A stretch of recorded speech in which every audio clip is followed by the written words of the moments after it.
G'day guys, lists have just been made public for the WTC, which is the World Team Championships, the most prestigious and high-level competitive Warhammer 40k event on the entire calendar, where teams of 8 get together to see which nation has the strongest players and the best strategists. So today what we're going to do is we're going to go through every single World Leaders list that has been submitted for the WTC. We're going to break them down and I'm going to share my thoughts on these really top tier lists written by some of the sharpest minds in Warhammer 40k.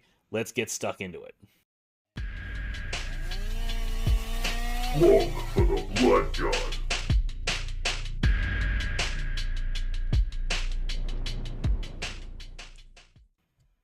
Alrighty guys, just some quick background information on the WTC for those who may not know. I'm the captain for Team Australia this year, and the WTC is a world championships not too dissimilar to a Warhammer 40k Olympics, where each nation puts together a squad of their 8 best players who duke it out in a teams format to see who's the strongest player. Now, the caveat here is that all of the lists we're about to discuss were written within the context of being a teams event where there's 8 players available. So that is going to influence some of the decisions made during list writing. However, there are a few lists in here that I think would adapt perfectly into singles events if that's something that you're after. It's also worth noting that the WTC has a very particular terrain format, and that part of the team's process is that you do get some agency over which table that you're going to play on, which is going to play heavily into why some of these lists are designed the way they are and how they're going to perform on the table. So I'll break those down as we get into it, but that's some important context to keep in the back of your mind as we go through these lists. But first, let's start with a little bit of a summary over some of the data that we're able to glean from looking at the WTC list submissions. Alrighty guys, I broke some charts down for you here. So the first is that there is 336 players attending the World Team Championships. That's 42 teams of 8 players. And of those 336 players, only 9 players submitted a World Leaders list. So it's not the most popular faction at all. There's several factions that have seen 20, 30, even higher numbers of lists submitted, and the World Leaders only saw 9. And it's worth noting that each team can only take the faction once, so this means that 9 different teams elected to take World Leaders, and of the 42, there's only 9. So that leaves 33 teams that decided not to take World Leaders. So it's a very small piece of the pie. And then if you look at the detachment breakdowns, this is quite interesting as well, is 7 of those 9 players took the Berserker Warband, and only 2 of them took a different detachment, both of which took the Khorne Daemonkin. So some really interesting stuff there. It just goes to show that a lot of the World Leaders detachments aren't particularly strong right now, at least in the eyes of that top level competitive player. There's a few interesting data callouts to make here. One of them is that of those 9 players, 8 took Kharn the Betrayer. So very, very popular pick, Kharn the Betrayer. There's also 280 Khorne Berserkers in attendance at the WTC. Surprisingly large number of units of 20. And we'll break those down when we get into the lists and why those units of 20 are such a popular choice. There was 10 Hellbrutes in attendance. This is something that I feel personally vindicated because I've been advocating for the Hellbrutes in a competitive format, and it's great to see that there's 10 of them in attendance, multiple players taking 3, which is really interesting.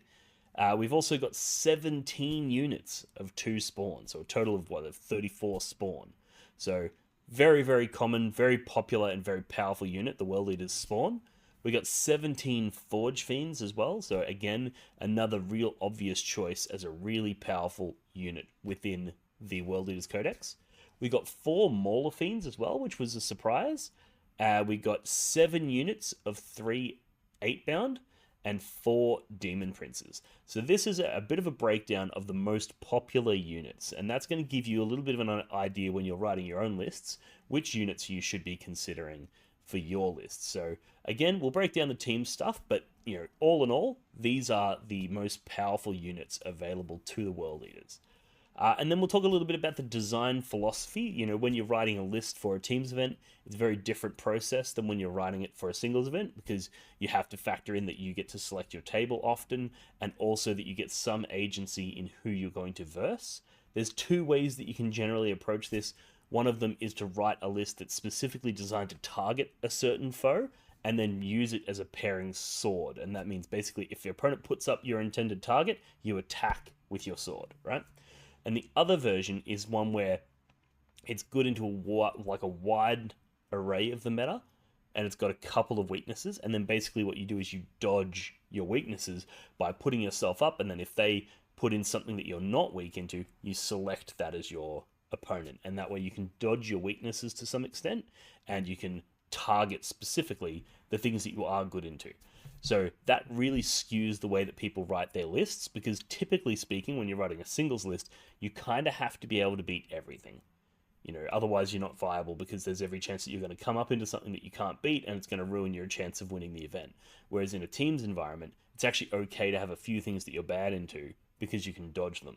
And you provide a lot more utility to your team if there's something in particular that you know that if you get paired into it, you're going to absolutely destroy it.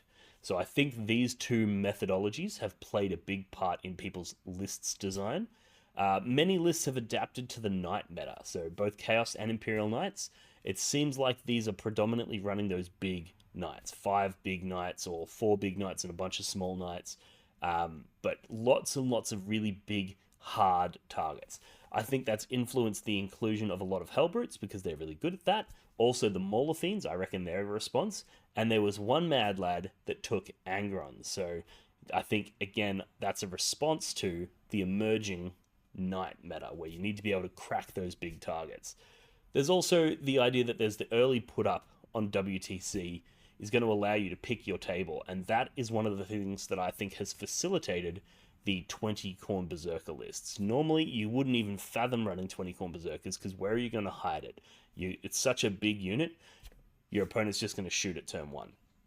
Whereas in WTC, you can pick specific ruins that are going to have big staging areas that you can hide, and because you have that table agency, it kind of unlocks this additional unit.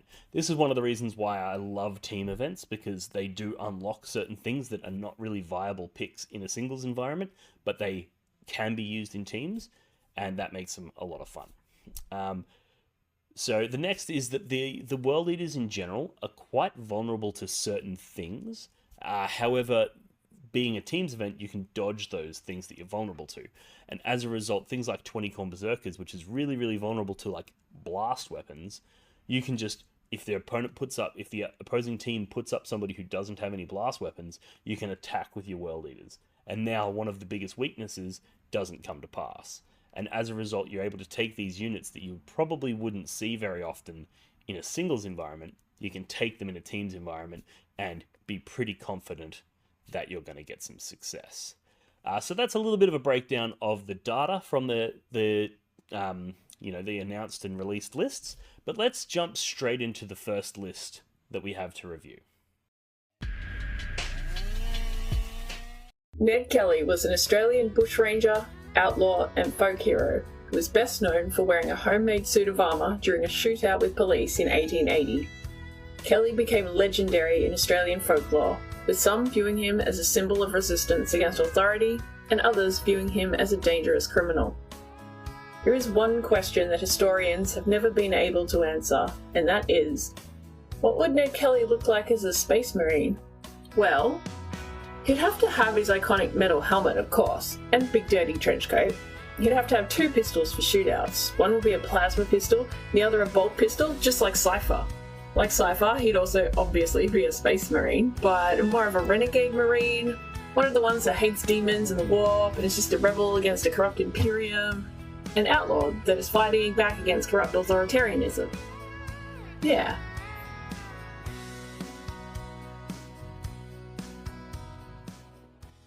Alright, I'm going to start with a caveat. Apologies if I mispronounce any names, but first up we have Alexander Kondakov.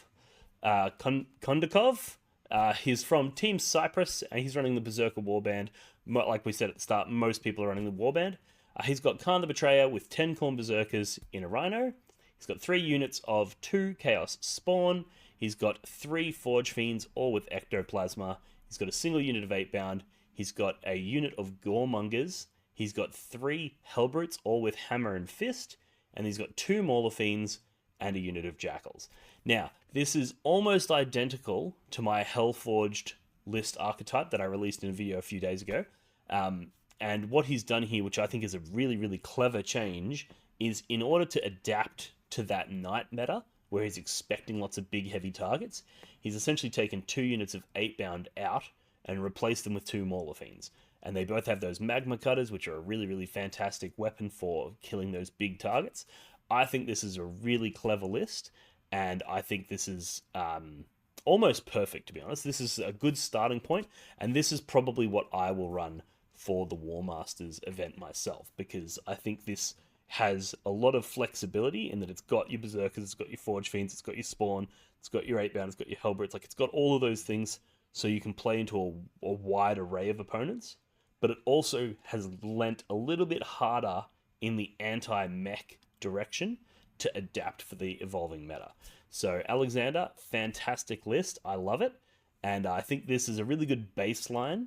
And the reason that I put this list up first is because it is very similar to the list that I've been talking about. So I thought it'd be a good jumping off point. But there's some truly wild lists coming up. I think this list is the way that they're going to pilot this list is it's probably not going to receive a great deal of pairings priority, and it's probably not going to be put up early. It's basically going to be used as if the opposing team puts up something that this is good into, it'll go in, and if it gets rejected, they don't mind because it can take on more or less anyone. So if it gets to the tail end of the pairings process where it gets auto-paired, that's not that big of a deal because, like we said, it can go into more or less anything. It's good into elite infantry because of the Forge Fiends, it's good into hordes because of the Spawn and the Berserkers, and it's good into big chunky mech because of the Mauler Fiends and the Hellbrutes. It's somewhat table agnostic because it's got some shooting and some combat elements, and it's not super reliant on hiding. The heavy tables where there's not enough maneuverability could hurt those Mauler Fiends, and it would be interesting to see this exact list but ran in Gore-Track, but give it that ability for the Hellbrutes and the Mauler Fiends to reactive move and move through walls, etc. But all in all, I think this list is going to be really, really good utility in the pairings process, and it's going to deliver really strong results. Very, very good. All right, let's jump into the next list.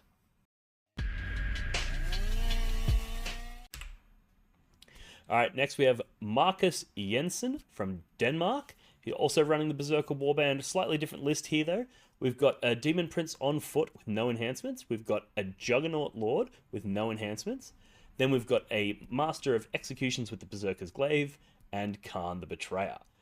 We then have 2 units of 20 Khorne Berserkers, which is a really, really strong, big, chunky units. We've got a unit of 3 8-bound. We've got 2 Forge Fiends in this list. We've got 2 Hellbrutes in this list. Then we've got 8 Goremongers and 2 units of 10 Jackals. Now, really interesting list. I'm curious as to what he's doing with the Lord on Juggernaut, Khan the Betrayer, and Master of Executions, because that's 3 attachable characters, but he only has 2 units of Khorne Berserkers. So it could be Khan goes in one, Master of Execution goes in the other, and the Lord on Juggernaut joins the 8-bound. That's one way that he could run it. Or he could be doing something quite interesting where he puts the Lord on Juggernaut in one unit of 10 Berserkers, because of the buffs that he gives that unit is quite effective. Then he puts the Master Executions with the Glaive in the other unit of 10, and runs Khan the Betrayer on his own. Now, I actually quite like Khan the Betrayer on his own. He's an 85-point unit that will kill most 85-point units. And also, you throw him out onto an objective. If your opponent kills him, A, you can sticky the objective, and B, he then gets back up so that you can then run off in your next turn and go and kill some stuff. So Khan on his own is actually a surprisingly effective piece, and it also lets you trade early. If somebody throws something onto that central objective early, you don't want to commit 20 Khorne Berserkers. You actually can just throw Khan out, and he'll pretty reliably kill it and present a decent problem for your opponent. So there's some really interesting stuff there. I think this is a really cool list as well. I think in the singles environment, it might struggle with those 2 units of 20 Khorne Berserkers. If you get a favorable table, that's great. You can always rapid ingress one of them as well, which helps protect it and keeps your footprint down.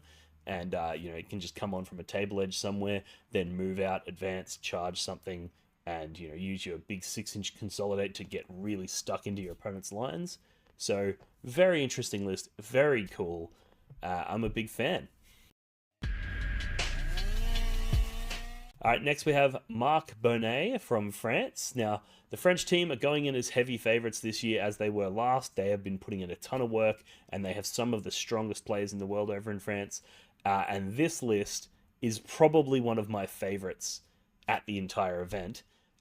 It's got some truly spicy stuff in it. So we've got Khan the Betrayer, we've got a Lord on Juggernaut with the Berserker's Glaive, we've got another Lord on Juggernaut with no enhancements, so 3 attachable characters. Then we have 3 units of 20 Khorne Berserkers, and then we have 2 units of 10 Khorne Berserkers. So for those playing along at home, that's 80 Khorne Berserkers. And then we have a single unit of Chaos Spawn, a single Hellbrute, and a single unit of Jackals. So you'll notice no Forge Fiends, no Mauler Fiends, no 8-bound. You know, it's really, really heavily focusing on those Khorne Berserkers. I know intuitively you probably look at this and think that they're going to put Khan in one unit of 20, Lord in another, and then have the 2 units of 10 running solo. I think there's a chance that what he actually does in this list is he attaches one of those characters to a 10-man so that early in the game he can advance and charge out the 20-man, then charge things, pile into him, string out 20 Khorne Berserkers, and really just jail his opponent without sacrificing one of his damage-dealing characters. That might be his strategy. And then he could put one of the units in a 10-man Khorne Berserker unit. Maybe that one rapid ingresses because it's smaller. It'll be able to rapid ingress into a nice little nook somewhere where it doesn't get shot. And then from there, it can advance and charge out and do its damage. It'll be really interesting to see how Matt plays this game. It'll be really interesting to see the way he pilots it. I'm thinking that what's probably going to happen with him is he will be an early put-up because this list really does rely on a bit of table choice and opponent choice, because there's a lot of things that can kill the absolute piss out of Khorne Berserkers with ease. So he needs to either be able to hide from them by not being visible, or hide from them in the pairings process by having agency over who he plays. So I think it's going to be really interesting to see the way that they pair this and see what specific things they're targeting. I know that the Chaos Knights with the fights first on their big Rampager is a real problem for World Eaters, but it's not a problem for this list because the unit with Khan in it, you can send that in when they fight first. You can put on neg 1 damage, and now he has to use his 3 damage sweeps in order to kill your Berserkers, and that 3 damage sweep profile, he only gets 12 attacks. So even if he gets 100% hit, 100% wound, you fail 100% of your saves, he still only kills 12 of your Khorne Berserkers, which then means that the 4 Eviscerators and Khan are all still alive, and those guys will single-handedly kill that knight.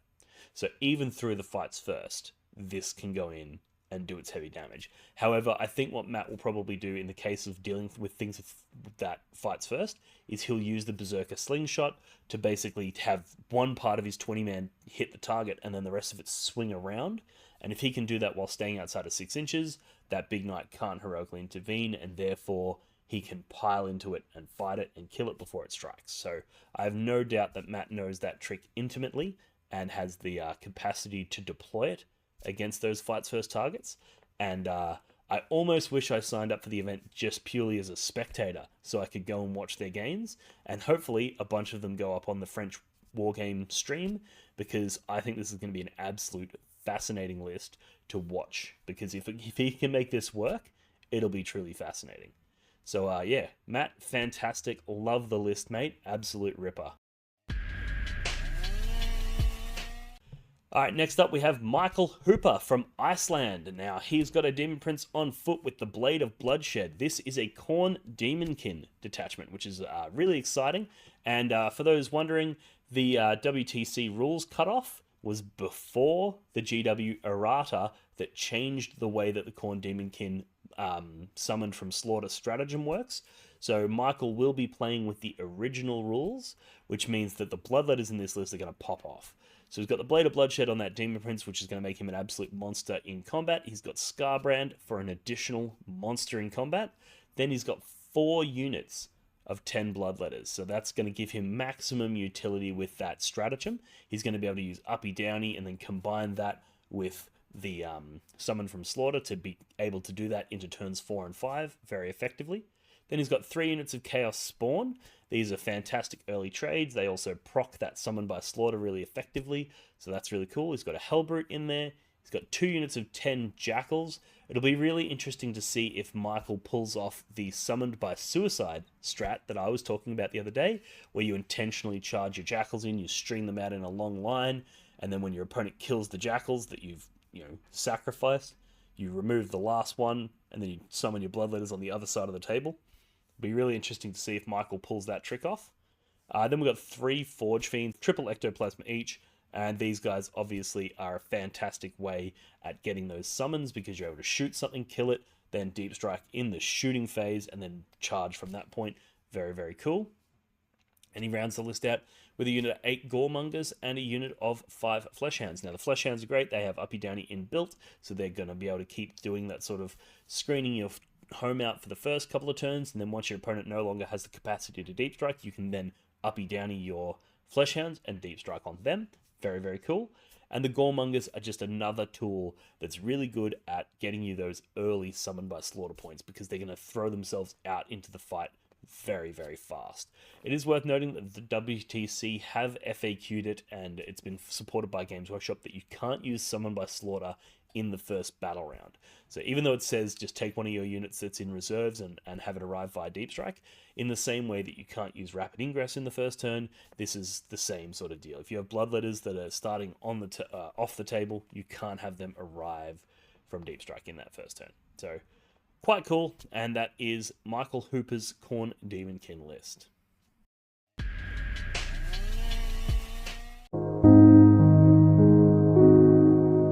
The Warhammer community suffers from some of the most prohibitively expensive essentials in the world, especially Australian content creators. Every single day, Dean wants to create content, but he can't. Suffering from old, worn-out brushes, expensive model kits, and costly software and equipment he can't endure much longer. Just look at this dirty paint water. Would you drink this? Would you let your child? Even a small monthly donation can help provide Dean with clean paint water, basic tools for survival, and access to life-saving information and education. So please, follow the links in the description below and find out how you can sponsor a mad cunt like Dean today and end the suffering. Suffering that is cruel, unsustainable, and your fault.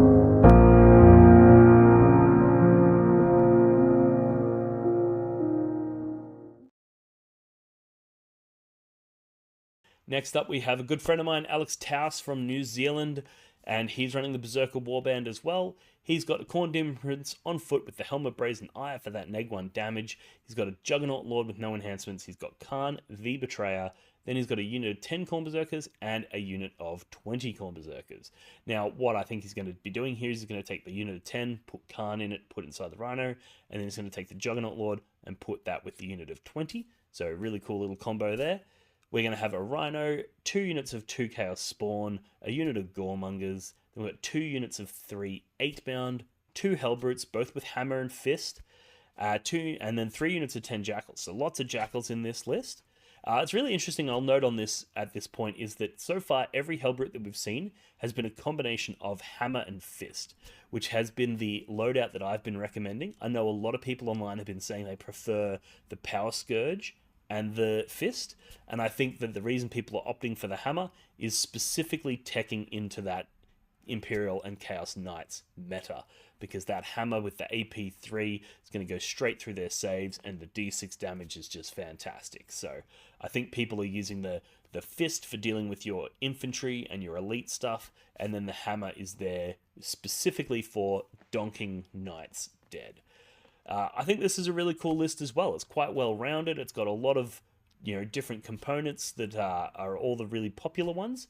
I did notice that there was no Forge Fiends in this list, which is interesting, but I think, again, in the WTC format, they have probably designed this list to be an early put-up that gets to pick its table, and it's going to pick a really, really heavy table, and as a result, you kind of don't want Forge Fiends, because you're obviously picking a table that's going to make it very difficult for your opponent to shoot you, but that typically means it's going to make it hard for you to shoot them as well.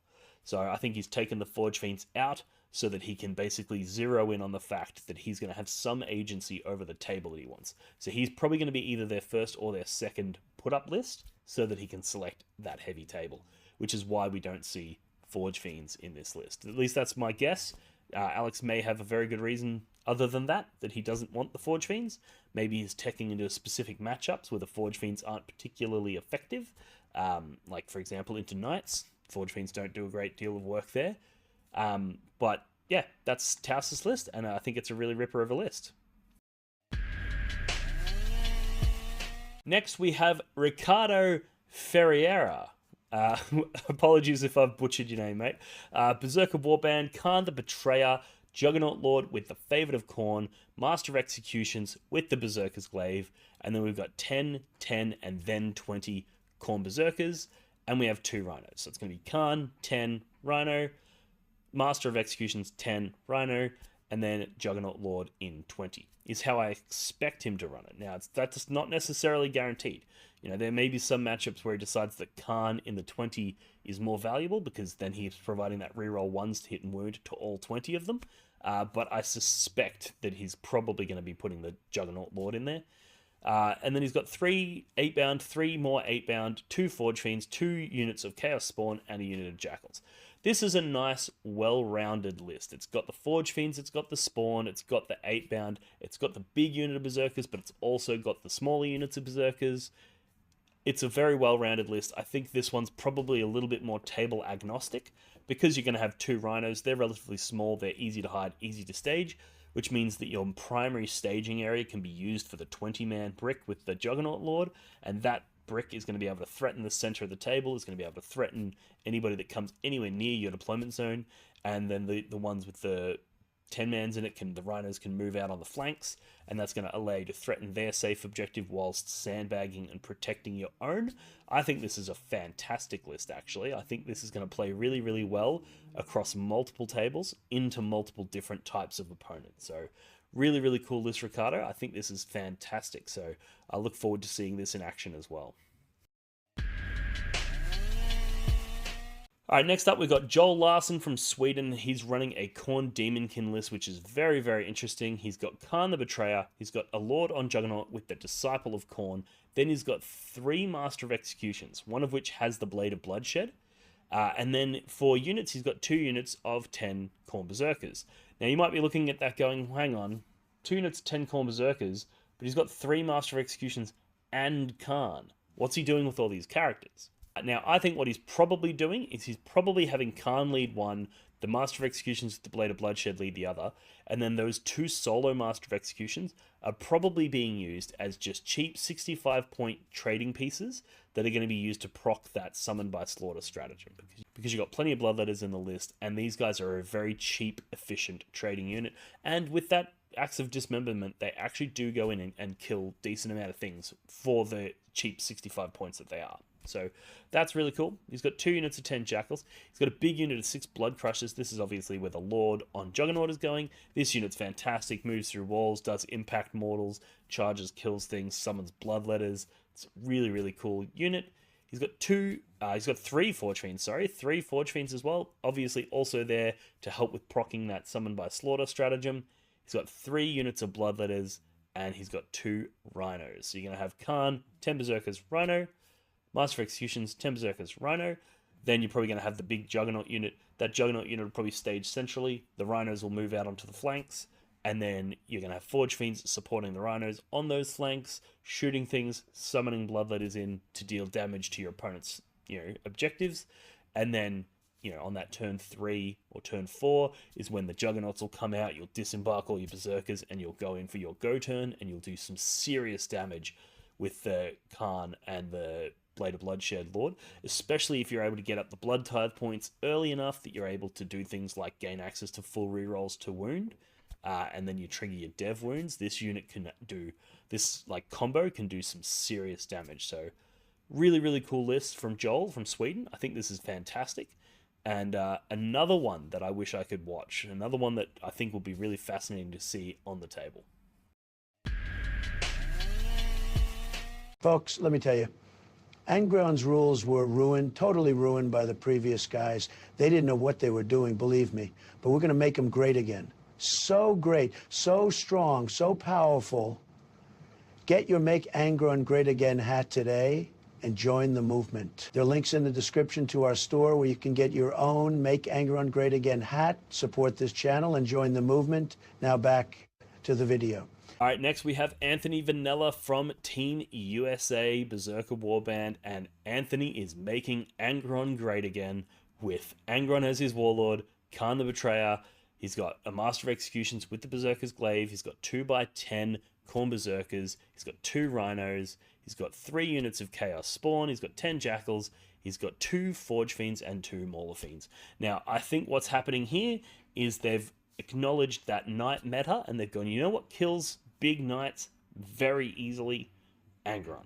So even though ANGRON is a very expensive piece, and he is a shadow of his former self, he's still very effective in that Knight matchup. If you're able to send ANGRON out, kill a Knight, Khan, kill a Knight, and the Master of Executions, kill a Knight, and kill 3 in a turn, you're putting yourself in a very comfortable position. And then you've also got the Mauler Fiends coming in to support.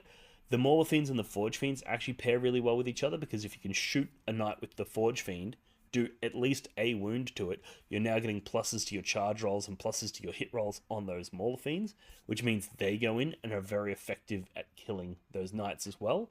And even into like your fights first Knight, if you go, cool, I'm throwing in a Mauler Fiend and a Khan unit, well, now your opponent has to go, well, do I use my sweep attacks and sweep and kill Khan's unit and then just get killed by the Mauler Fiend? Or do I use my strike attacks, kill the Mauler Fiend, and then get butchered by Khan's unit? So you can use these things in tandem to really, really just push your opponent over. So I think this list is going to be hunting those Chaos Knights, but it's also just a really well-rounded list that's going to do well into a lot of things. It's got the Forge Fiends, it's got the Spawn, it's got the Berserkers, it's got all of the standard elements that you would want in a strong World Eaters list. Yeah, I think Anthony's done a fantastic job on this, and kudos to him for running ANGRON. I think it's really fantastic to see that, you know, at the very top level of Warhammer 40k, people are still considering ANGRON. Now, I think Anthony's going to require a little bit of table choice here, which actually kind of goes at odds with him hunting Knights, because Knights are generally going to want some table pick as well. So it's hard to be something that requires table pick, because in order to get your table pick, you have to be put up.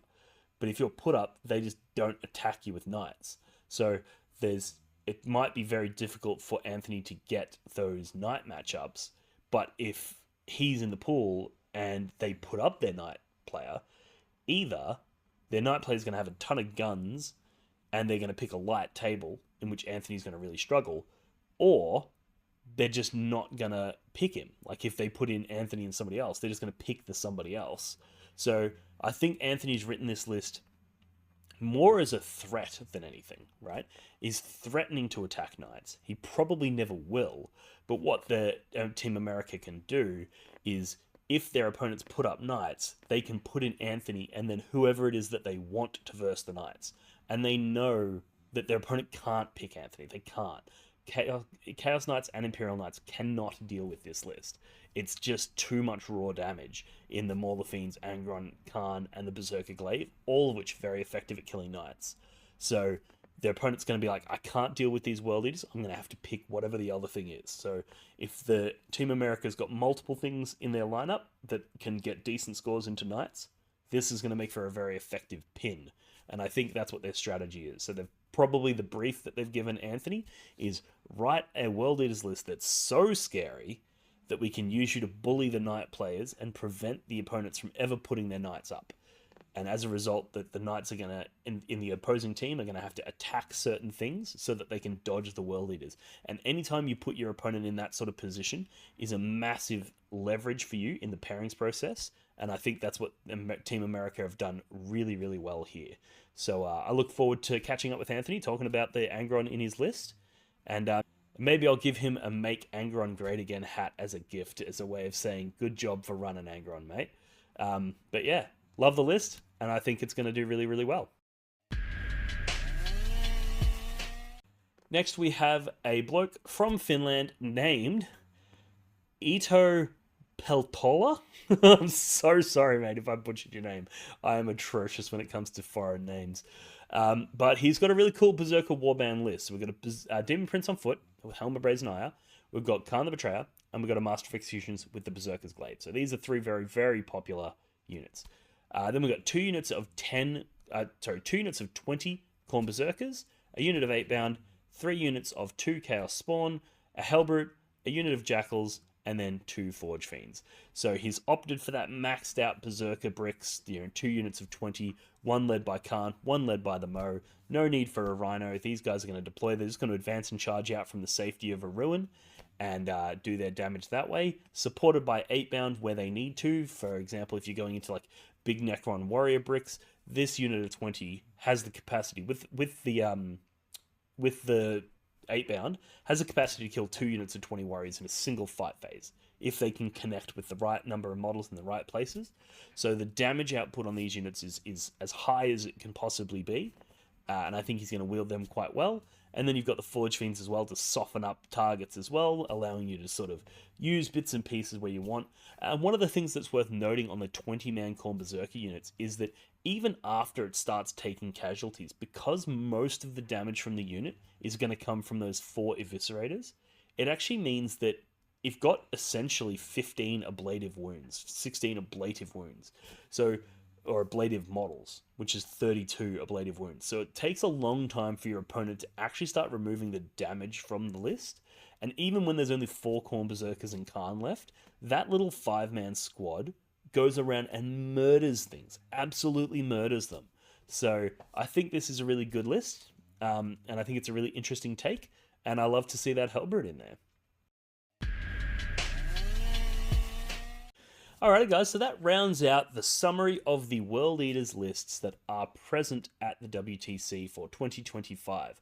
Unfortunately, Team Australia did not run a World Eaters list, and part of that is that as captain, I'm in a non-playing role this year. The previous year, I was a playing captain, and I found that those 2 roles were sort of in conflict because there were several times where there were, challenges that I felt needed the captain to address them, but I wasn't able to address them because I was in the middle of a game. And I really didn't want to have that conflict between positions this year, so I decided to take a step back from playing and focus on being the best captain I can be to provide the most support to my team that I can. And as a result, I'm not playing the World Eaters this year. And I'm probably one of the few World Eaters experts on the team. We did have a couple of people investigated a little bit, but they couldn't really find their feet on the faction because it is a pretty complex faction that takes a lot of nuance to play. And I'm not saying that the players lack the nuance, I'm just saying that they lacked the time that would be required to really mesh with and develop that intuition for how to play the faction. And here in Australia, we're huge advocates for faction mastery. We want people on factions that they've been playing for years so that they can make rapid decisions and accurate decisions on the table without having to rely too much on calculating the math then and there. We want people to be really comfortable, really experienced, and have dug to the depths of their faction to pull out all of that knowledge. So as a result, the team that we selected, there wasn't any World Eaters specialists, so we didn't take World Eaters. We did take some similar lists, like we've got a really interesting Creations of Bile list that's got that similar heavy infantry combat elements to it, and we took some really interesting stuff with the Sisters of Battle list as well. It's got a whole ton of Sacrosants for those, pseudo-elite infantry melee styles of matchup. So we got a few lists that are going to function in a similar way to the World Eaters, but nothing that's got 20-man Khorne Berserker bricks. That's something that we didn't really bring to the table. So it'll be interesting to see how those lists that did bring the 20-man perform, and if we end up going, why didn't we take that? It'll be really, really fascinating to see. I'm so excited. WTC is such an exciting event, and I can't wait to see these lists in action. So with that being said, I'm going to leave it here. Thank you very much for tuning in, guys. I hope you enjoyed this video. And if you'd like to see me do a breakdown like this on any other factions, let me know.